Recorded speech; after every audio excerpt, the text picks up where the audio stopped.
Hello बच्चों, आज हम लोग निमसैट के लास्ट ईयर्स में पूछे गए कुछ क्वेश्चंस को सॉल्व करेंगे, जिसमें से वो क्वेश्चंस हम लोग टेकअप कर रहे हैं जिन क्वेश्चंस को सभी लोग आसानी से सॉल्व कर सकते हैं अगर थोड़ा से भी हम एफर्ट डालें। और उस एफर्ट में हो सकता है कि कैलकुलेशन का एफर्ट हो सकता है या टेक्निक का एफर्ट हो सकता है। तो यहाँ पे सबसे पहले जो आपके सामने क्वेश्चन नंबर 1 यहाँ पे लिखा हुआ है, आपके स्क्रीन पे दिखाई दे रहा है। उसमें सबसे पहला क्वेश्चन ये सिंपल सा क्वेश्चन है और इसमें यहाँ पे जो क्वेश्चन आपके सामने है इसमें सबसे पहले इंफॉर्मेशन लिखी हुई है, A run 1 whole number 2/3 times as fast as B. यहाँ पे 1 whole number 2/3 as fast as B को अगर हम सिंप्लीफाई करें इस न्यूमेरिकल वैल्यू को तो ये आता है 5/3। इसका सिंपल मतलब ये हुआ कि A is 5/3 times as fast as B. Means किसी डिस्टेंस जितनी देर में इन ए फिक्स टाइम जितनी देर में ए कवर करेगा 5 उतनी ही देर में बी कवर करेगा 3। इसका सिंपल मतलब ये हुआ कि अगर हम सपोज दोनों को इक्वल टाइम रन कराते हैं तो पहला वाला पर्सन ए इस डिस्टेंस को कवर करता है, यहाँ पे कवर करेगा 5 और उतने ही समय में बी कवर करेगा 3। तो ये टोटल अगर हम यहाँ पे देखते हैं फिनिशिंग पॉइंट पे अगर दोनों पर्सन एक संग पहुँचते हैं तो इस इंफॉर्मेशन में ए बी को 2 मीटर का स्टार्ट दे सकता है या 2 यूनिट का स्टार्ट दे सकता है। यहाँ पे क्वेश्चन में लिखा हुआ है if A give 80 metre start to B. अगर ए बी को 80 मीटर का स्टार्ट देता है तो यहाँ पे हम देख सकते हैं कि अगर 2 मीटर का स्टार्ट देता है ए बी को तो टोटल डिस्टेंस हो गई 5 मीटर और यहाँ पे अगर स्टार्ट देता है दैट इज़ 80 मीटर का, तो 80 मीटर का मतलब हो गया this is 40 times of this. तो अगर हम इस टोटल डिस्टेंस यहाँ पे जो 5 लिखा है इसमें अगर हम 40 से मल्टीप्लाई कर देंगे then we get the answer that is equal to 200 metre. 200 metre का मतलब हो जाएगा first option is the answer. ये वाला क्वेश्चन आपने देखा था, ये क्वेश्चन निमसैट 2018 में पूछा गया है। अब इसके बाद हम लोग देखते हैं अपना अगला क्वेश्चन और इस अगले क्वेश्चन में देखिए कौन सा क्वेश्चन आता है। ये हम लोग का सेकंड क्वेश्चन है। ये भी बहुत अच्छा क्वेश्चन है और बहुत आसान क्वेश्चन है। इस क्वेश्चन को करने के लिए अगर हमारे पास एवरेज स्पीड का फॉर्मूला अगर हमको आसानी से क्लियर है और थोड़ा सा लॉजिक क्लियर है तो हम इस क्वेश्चन को आसानी से कर सकते हैं। इस क्वेश्चन में कहा जा रहा है a body travel from A to B in 10 second with the speed of 50 kilometre per hour and the return with the speed of 100 kilometre per hour and the average speed and average velocity of the whole journey. यहाँ पे important चीज़ क्या है, average speed and average velocity. तो average speed का मतलब होता है, एवरेज स्पीड का फॉर्मूला अगर हम देखेंगे तो average speed is equal to total distance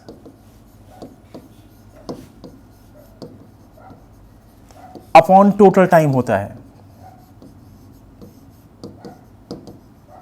या हम कह सकते हैं एवरेज स्पीड का एक और फॉर्मूला होता है, एवरेज स्पीड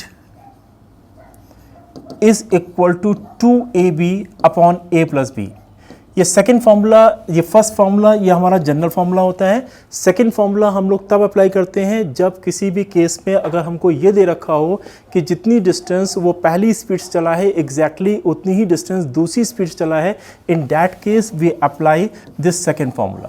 तो इन दिस केस क्वेश्चन में लिखा हुआ है कि जिस स्पीड से वो जाता किसी जितनी डिस्टेंस वो जाता है और उसी डिस्टेंस को लौट के आता है। इसका मतलब इस क्वेश्चन में हम इस सेकंड फॉर्मूले को यूज़ करेंगे, पहला चीज़। दूसरी चीज़ हम लोग यहाँ पे देख सकते हैं कि इस क्वेश्चन में एक और चीज़ पूछी जा रही है, what is the velocity.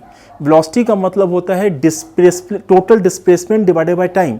Displacement का मतलब हो कितना टोटल डिस्प्लेसमेंट हुआ, कोई पर्सन किसी डिस्टेंस को गया और उसी डिस्टेंस पे वापस आया, इसका मतलब हो गया डिस्प्लेसमेंट इज 0।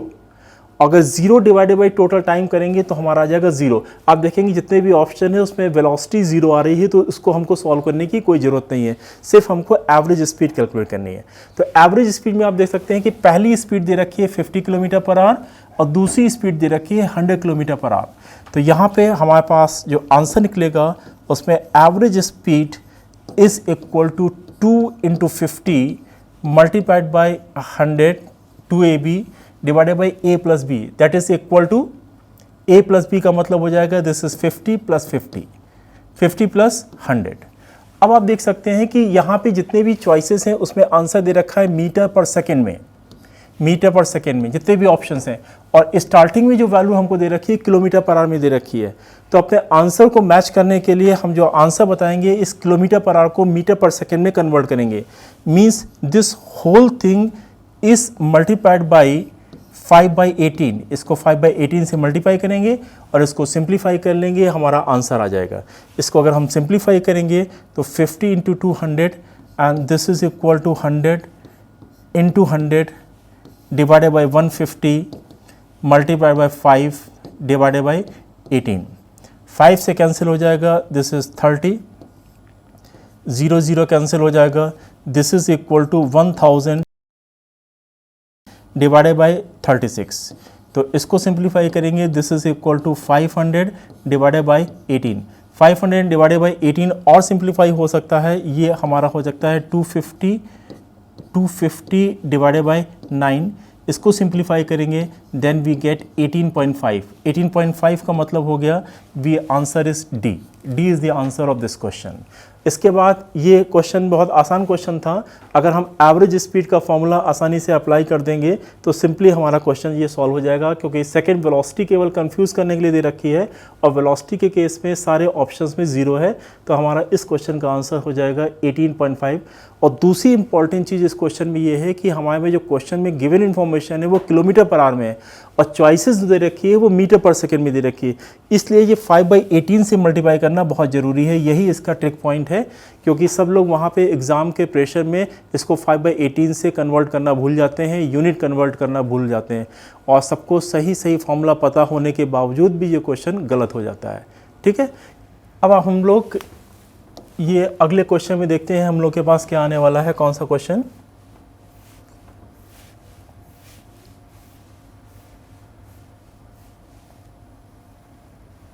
जी, ये नेक्स्ट क्वेश्चन आप देख सकते हैं कि ये क्वेश्चन हम लोग के पास क्वेश्चन में इंफॉर्मेशन दे रखी है कि 40% of the adult population are illiterate and 85% of the population is literate and the ratio of literate and illiterate population of adult and children is given 2:3। तो ये क्वेश्चन हम लोग का रेशो से भी सॉल्व, रेशो और परसेंटेज का combined question है। तो इस क्वेश्चन को पहले हम लोग परसेंटेज के कॉन्सेप्ट से सॉल्व करेंगे और फिर उसको सिंपली जैसे सब लोग फॉर्मूले से सॉल्व करते हैं उस तरह से भी देखेंगे। तो यहाँ पे इस क्वेश्चन में दे रखा है कि 40% is population is illiterate and 85% population is literate. Important चीज़ क्या है इस क्वेश्चन में कि यहाँ पे लिटरेट लिखा हुआ है और यहाँ पे इनलिटरेट लिखा हुआ है, ये इंपॉर्टेंट चीज़ है, ये जल्दबाजी में वहाँ पे एग्जाम में मिस हो जाता है। तो यहाँ पे आप देख सकते हैं कि एडल्ट पॉपुलेशन एंड चिल्ड्रन का जो रेशियो दे रखा है this is equal to 2:3, this is equal to 2:3। हम लोग क्योंकि परसेंटेज का मतलब होता है पर 100, 100 पे, तो ऐसा नंबर एज्यूम करें जो 100 का मल्टीपल हो। तो यहाँ पे हम एज्यूम कर सकते हैं कि एडल्ट पॉपुलेशन को हम 2 की जगह पे 200 ले लेंगे और चिल्ड्रन की पॉपुलेशन को 3 की जगह पे 300 ले लेंगे। तो we get the total population is 500, ये एज्यूम करके हम लोग चल रहे हैं। यहाँ पे दे रखा है 40% इज इनलिटरेट, 40% अगर इनलिटरेट हैं तो यहाँ पे हम लोग देख सकते हैं 40% अगर इनलिटरेट हैं तो लिटरेट कितने होंगे 60%, तो इस नंबर का हमको निकालना होगा 60%, इस नंबर का हम लोग को निकालना होगा 60%।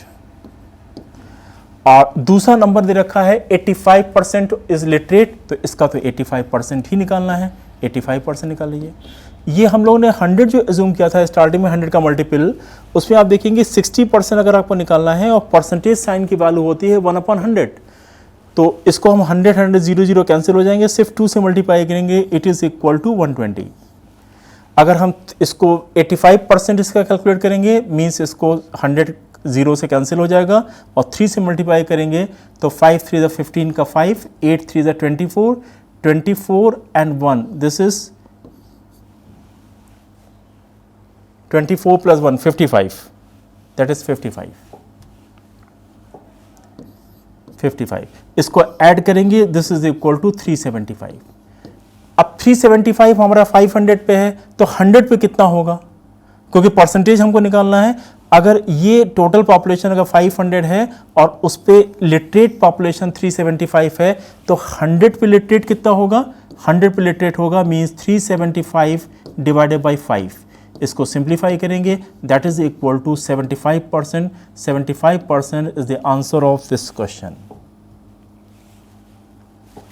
75% आंसर ऑफ दिस क्वेश्चन।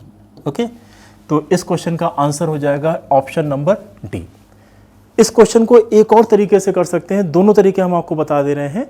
एक तरीका यह है कि यहाँ पे दोनों पॉपुलेशन को 2:3 के रेशियो में यूज़ किया गया है, मतलब एडल्ट पॉपुलेशन और चिल्ड्रन के पॉपुलेशन 2:3 के रेशियो में है। तो इसको सॉल्व करने के लिए हमको पता है कि एडल्ट पॉपुलेशन जो लिटरेट है डेट इज 60%, और इसकी हिस्सेदारी कितनी है 2, तो it is multiplied by 2, plus children की पॉपुलेशन 85% है और इसकी हिस्सेदारी कितनी 3 मल्टीप्लाइड बाई 85%। इसकी हिस्सेदारी है 2, इसकी हिस्सेदारी 3, इसको मल्टीप्लाई करेंगे और डिवाइडेड बाई 5 कर देंगे, इसको सिंप्लीफाई कर देंगे, आंसर इज 75%। तो एग्जाम में करने के लिए ये तरीका आपका ज़्यादा बेस्ट होगा। इस तरीके से आप समझ सकते हैं कि क्या चीज़ हो सकती है। 75% answer means D is the answer. ठीक है, तो इस क्वेश्चन में जो सबसे इंपॉर्टेंट चीज़ थी, जो गलती होती है एग्जाम में, वो ये होती है कि यहाँ पे इनलिटरेट लिखा हुआ है, यहाँ पे लिटरेट लिखा हुआ है। जल्दबाजी में एग्जाम के प्रेशर में ये भी लिटरेट और ये भी लिटरेट पढ़ के हम लोग क्वेश्चन सॉल्व कर देते हैं एग्जाम में सारे बच्चे, तो इसलिए क्वेश्चन आसान क्वेश्चन भी हम लोग का गलत हो जाता है। तो इसलिए एग्जाम के क्वेश्चंस जो निमसैट में आते हैं उनको सॉल्व करने के लिए हमको बहुत ध्यान से क्वेश्चन को पढ़ना पड़ेगा। ठीक है, इसके बाद हम लोग चलते हैं अगले क्वेश्चन पे। अगला क्वेश्चन देखते हैं क्या आता है।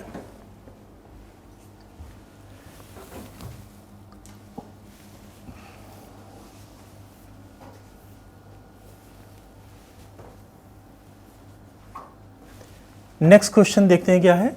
नेक्स्ट क्वेश्चन हम लोग के पास है, क्वेश्चन में इंफॉर्मेशन, बेसिकली इस क्वेश्चन को वेन डायग्राम की हेल्प से अगर हम करेंगे तो बहुत आसानी से कर सकते हैं।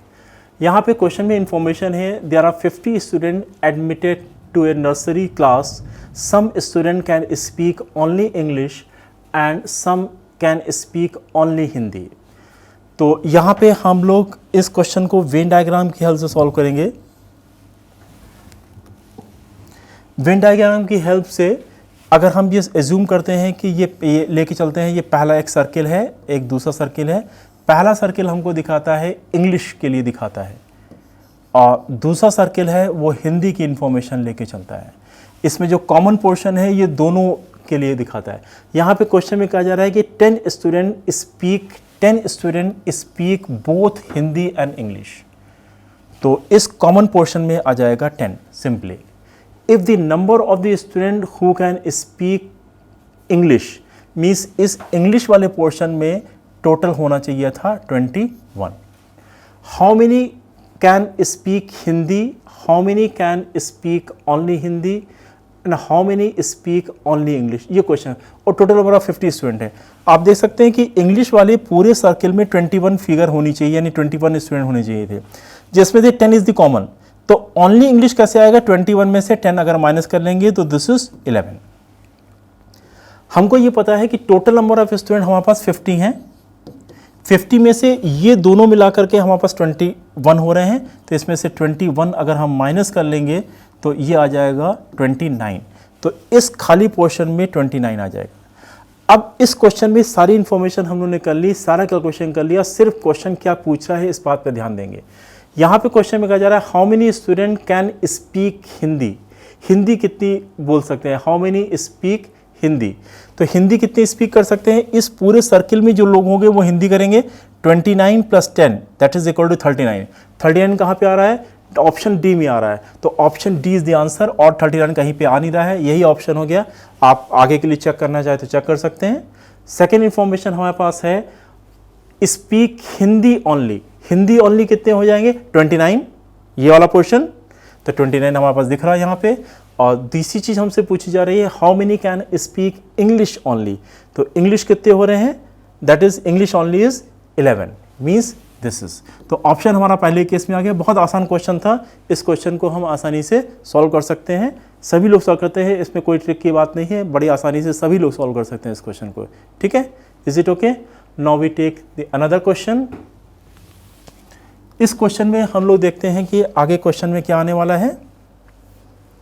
अगला क्वेश्चन हमारा बहुत ही सिंपल क्वेश्चन है, ये यूनिट डिजिट पे बेस्ड क्वेश्चन है। इसमें यूनिट डिजिट कितनी क्वेश्चन पूछा जा रहा है, last digit of the number, last digit of the number हम लोग को निकालना है इस क्वेश्चन में। लास्ट डिजिट क्या होगा? Last digit means unit digit. Unit digit केवल यूनिट प्लेस के नंबर्स को मल्टीप्लाई करने पे आएगी।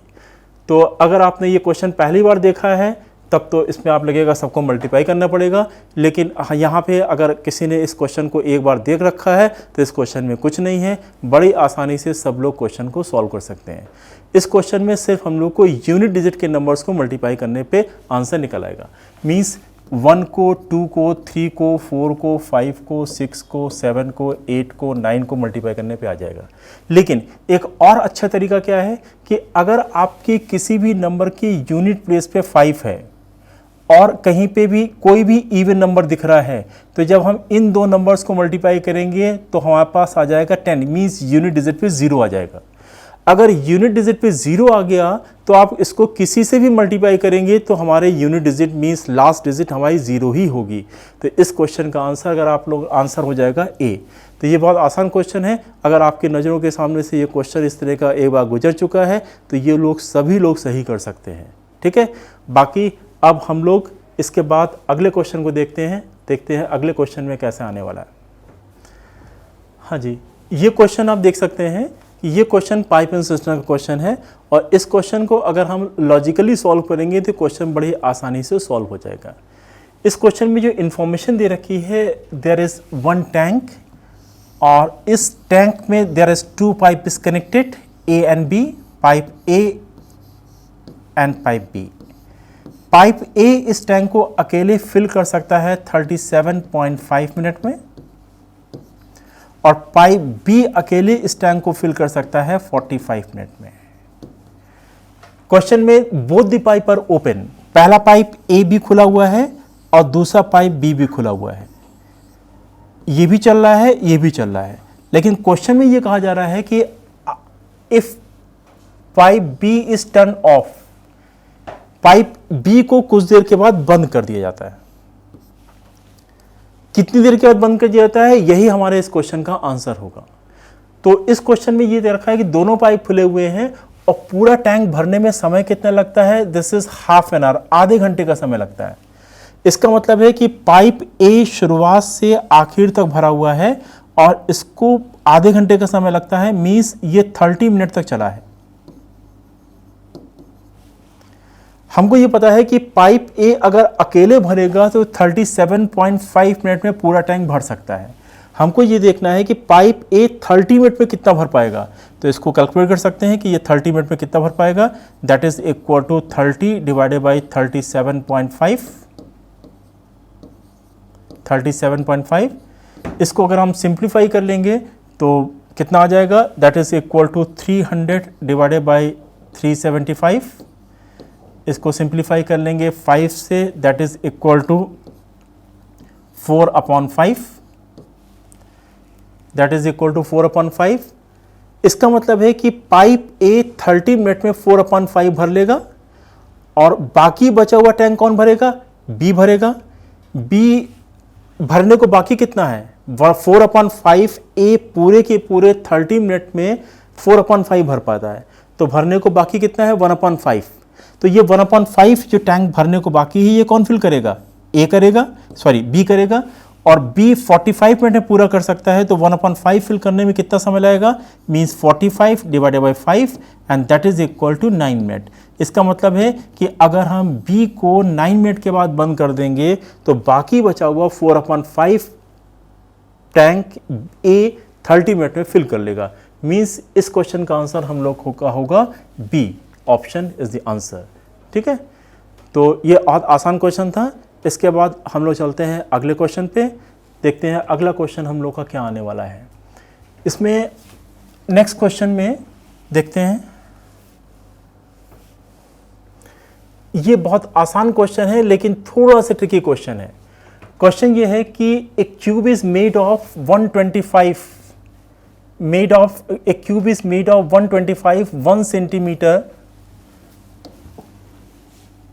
Smaller cubes, means 1 centimetre cube के छोटे छोटे 1 सेंटीमीटर के छोटे छोटे 125 क्यूब्स को मिलाकर के एक बड़ा क्यूब बनाया गया है और इस क्यूब को this is placed on the table, then how many smaller cube are visible only 3 sides.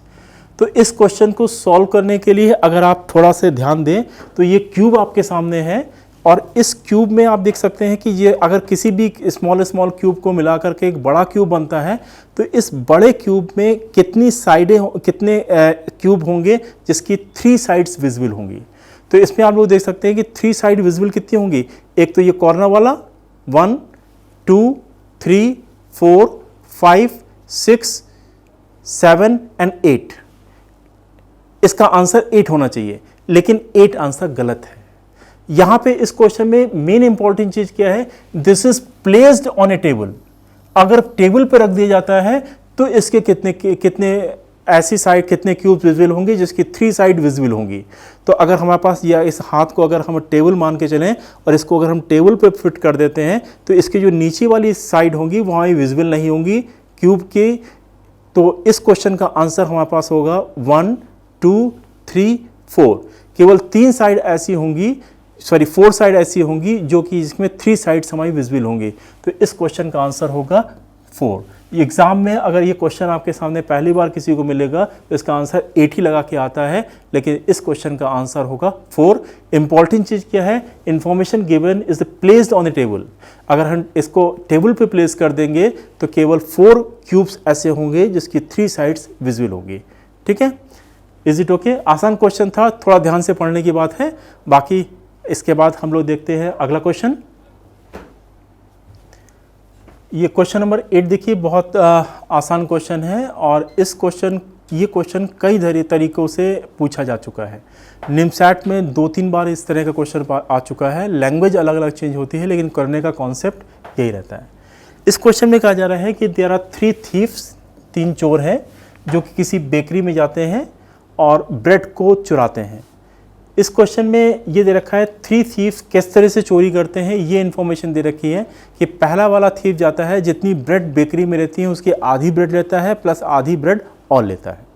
इसी तरह से दूसरा थीव जाता है जितनी ब्रेड उसके पास बची हुई होती है उसमें से आधी लेता है, आधी क्वांटिटी ऑफ ब्रेड लेता है प्लस आधी ब्रेड और लेता है। और बिल्कुल इसी तरह से तीसरा थीव भी उसमें जाता है। तो यहाँ पे इस क्वेश्चन को सॉल्व करने के लिए if we assume that the initial is x अगर हमारे पास था तो पहला थीफ हमारे पास कितना लेगा, जितनी ब्रेड थी उसका 2 डिवाइडेड बाई 2 और प्लस आधी ब्रेड और लेगा 1/2। ये पहले कस्टमर ने इतना लिया, किस में से लिया, जो इनिशियल ब्रेड हमारे पास x थी। तो पहले थीफ के चोरी करने के बाद जो ब्रेड बची है दैट इज इक्वल टू, इसमें से सेपरेट करेंगे तो वी गेट x/2 माइनस 1/2। अब आप देखिए कि ये फिगर है इनिशियल फिगर और ये फिगर है पहले थीफ के चोरी करने के बाद की फिगर। तो आप देखेंगे कि इस फर्स्ट फिगर से सेकंड मीन्स इस फिगर पे हम कैसे पहुंच सकते हैं। साफ साफ दिख रहा है, x में अपॉन 2 मीन्स 2 से डिवाइड करेंगे और माइनस 1/2 करेंगे तो हम यहाँ से यहाँ पहुँच सकते हैं। इस क्वेश्चन में हमसे क्वेश्चन में इन्फॉर्मेशन दे रखी है कि लास्ट में 3 ब्रेड बची, मीन्स तीनों थीफ के चोरी करने के बाद 3 ब्रेड बची हुई हैं। तो इस क्वेश्चन में हमको रिवर्स कैलकुलेशन करना है। तो इस क्वेश्चन में आप देखिए कि ये अगर पहले थीफ के चोरी करने के बाद है और ये इनिशियल कंडीशन है, तो अगर हम इधर से इधर जाना चाहें तो कैसे जाएंगे, आप थोड़ा ध्यान देखेंगे कि इसमें अगर हम 2 से मल्टीप्लाई करेंगे इस वाले पोर्शन में तो ये हो जाएगा x-1 और इसमें +1 करेंगे तो वापस हम x पे चले जाएंगे। Means this is equal to x plus this is x is multiply by 2 plus 1 करेंगे तो हम वापस इस वाले पोर्शन में चले जाएंगे। मीन्स पहले थीफ की चोरी करने के बाद जो बचा हुआ है उस अमाउंट में अगर हम 2 से मल्टीप्लाई करें और 1 ऐड कर दें तो हम उससे पहले की कंडीशन में आ जाएंगे। क्वेश्चन में हमको ये दे रखा है कि तीसरे कस्टमर के चोरी करने के बाद 3 ब्रेड बची हैं, तो तीसरे कस्टमर के चोरी करने से पहले कितनी ब्रेड होंगी वो हम लोग को देखना होगा। वो कैसे देखेंगे, आप देखिए कि तीसरे कस्टमर को देने से पहले देने के बाद बची हैं 3, तो देने से पहले कितना होगा, this is multiply by 2 + 1 that is equal to 7। ये क्या आ गया, ये तीसरे कस्टमर को देने से, तीसरे थीफ के चोरी करने से पहले और दूसरे कस्टमर को देने से पहले, दूसरे थीफ को देने से पहले का है। तो इसमें अगर हम 2 से मल्टीप्लाई करेंगे +1 करेंगे तो दैट इज इक्वल टू 15। ये 15 फिगर क्या आएगी, दूसरे थीफ को चोरी करने के पहले 15 ब्रेड थी।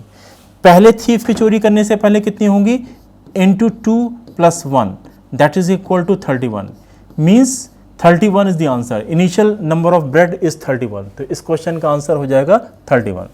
थोड़ा सा ध्यान से देखेंगे, आसानी से निकल आएगा। ये 3 क्या है, पहले थीफ के चोरी करने के बाद, और ये क्या है, पहले तीसरे थीफ के चोरी करने के पहले। इसमें 2 से मल्टीप्लाई करेंगे, 1 ऐड करेंगे तो ये दूसरे थीफ के चोरी करने से पहले होगा, और इसमें 2 से मल्टीप्लाई करेंगे +1 करेंगे तो ये पहले थीफ के चोरी करने से पहले, means initial number of bread आ जाएगा, 31 द आंसर। ठीक है, बहुत आसान क्वेश्चन था। अगर हम इस ढंग से करेंगे, ये क्वेश्चन कई बार अलग अलग लैंग्वेज करके इसी कॉन्सेप्ट पे क्वेश्चन पूछा गया है, तो एक बार अगर आपने इस क्वेश्चन को समझ लिया है तो आप कई बार क्वेश्चन अगर आता है तो आप इसे आसानी से सॉल्व कर सकते हैं। जैसा कि हमने आपको बताया कि ये क्वेश्चंस हम लोग कहीं और से नहीं ले रहे हैं, एक्चुअल निमसैट के पेपर में जो क्वेश्चन आए हुए हैं वहीं से हम लोग पिक किए हुए हैं, और इसको आप आसानी से देख सकते हैं कितनी आसानी से ये क्वेश्चन सॉल्व हो रहे हैं। ठीक है, इसके बाद हम लोग देखते हैं नेक्स्ट क्वेश्चन। नेक्स्ट क्वेश्चन में क्या है जी, नेक्स्ट क्वेश्चन भी लॉजिकल क्वेश्चन है, कॉमन सेंस का क्वेश्चन है। अगर इसको कॉमन सेंस से अप्लाई नहीं करेंगे तो ये क्वेश्चन का आंसर गलत निकल आएगा। जरा से कॉमन सेंस अप्लाई करेंगे तो बहुत आसानी से क्वेश्चन सॉल्व हो जाएगा। क्वेश्चन में कहा जा रहा है, एक कीड़ा है जो कि 75 इंचेस हाई स्टैंड, एक पोल है जिसकी हाइट दे रखी है 75 इंचेस, पोल हाइट दे रखी है, और इसमें आपको ये दे रखा है कि each day is crawl up 5 inches, हर दिन वो 5 इंचेस ऊपर चढ़ता है, and each night he slide down 4 inches, means हर दिन वो 5 इंचेस ऊपर चढ़ता है और हर रात को वो 4 इंचेस नीचे चला आता है। इसका मतलब है कि एक दिन और रात मिलाकर के सिर्फ वो 1 इंच ही ऊपर हाइट कवर कर लेता है। क्वेश्चन में ये पूछा जा रहा है कि 75 इंचेस हाइट को कवर करने के लिए उसे कितने दिन लगेंगे। तो आप देख सकते हैं कि हर एक दिन रात में वो कवर करता है केवल 1 इंच। इसका मतलब ये हुआ कि 70, क्वेश्चन में अगर हम देखेंगे कि 70, यहाँ पे 70 अगर हमको कवर करना होगा, 70 इंच कवर करने में उसे समय लगेगा 70 डेज, क्योंकि 1 इंच कवर करता है एक दिन में। इसके बाद आपको पता है कि अगले दिन जैसे ही नेक्स्ट डे आता है, ही स्क्रॉल अप 5 इंचेस। इसका मतलब जैसे ही अगला दिन आएगा, 71 के बाद अगला दिन आएगा तो वो 5 इंचेस स्क्रॉल करके ऊपर पहुंच जाएगा और वो टॉप पे पहुंच जाएगा, तो फिर वो यहाँ पे नीचे स्लाइड डाउन नहीं करेगा। तो इस क्वेश्चन में आप देख सकते हैं कि 75 इंचेस कवर करने में उसे समय लगता है, that is equal to 71 days. 71 days का समय लगता है। तो इस क्वेश्चन को बड़े आसानी से कर सकते हैं। 71 डेज का मतलब हो गया option B is the answer of this question. ठीक है, इसके बाद हम लोग देखते हैं अगला क्वेश्चन। अगले क्वेश्चन में क्या है, ये आपके सामने आ रहा है, ज़्यादा चला गया है, ये क्वेश्चन है। अगला क्वेश्चन ये है, इस क्वेश्चन में देखिए कैसा होता है, a man invest and double in 5 years. जो भी इन्वेस्टमेंट करता है वो 5 सालों में डबल हो जाता है। और वो कितने इन्वेस्ट करता है, 5000 रुपीज़ इन्वेस्ट करता है। कब कब इन्वेस्ट करता है, 1990 में इन्वेस्ट करता है, 1995 में इन्वेस्ट करता है, और 2000 में इन्वेस्ट करता है, और अगला 2005 में इन्वेस्ट करता है।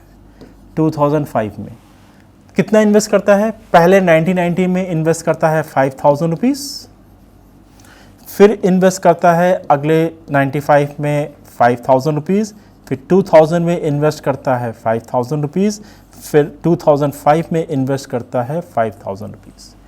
तो इसमें आप लोग देख सकते हैं। और पूछा क्या जा रहा है, पूछा ये जा रहा है कि 2010 में उसका कितना अमाउंट बन जाएगा। ये 2010 में कितना पैसा बन जाएगा। तो इसमें आप देखिए कि जो पहला पैसा उसने इन्वेस्ट किया था, हर 5 साल के बाद वो पैसा डबल हो रहा है। तो 5 के बाद कितना होगा, 5 का डबल 10, 10 का डबल 20, 20 का डबल 40 और 40 का डबल हो जाएगा 80। तो जो पहला आपने यहाँ पे जो 90 में इन्वेस्ट किया था वो पैसा हो जाएगा 90,000। Is it okay?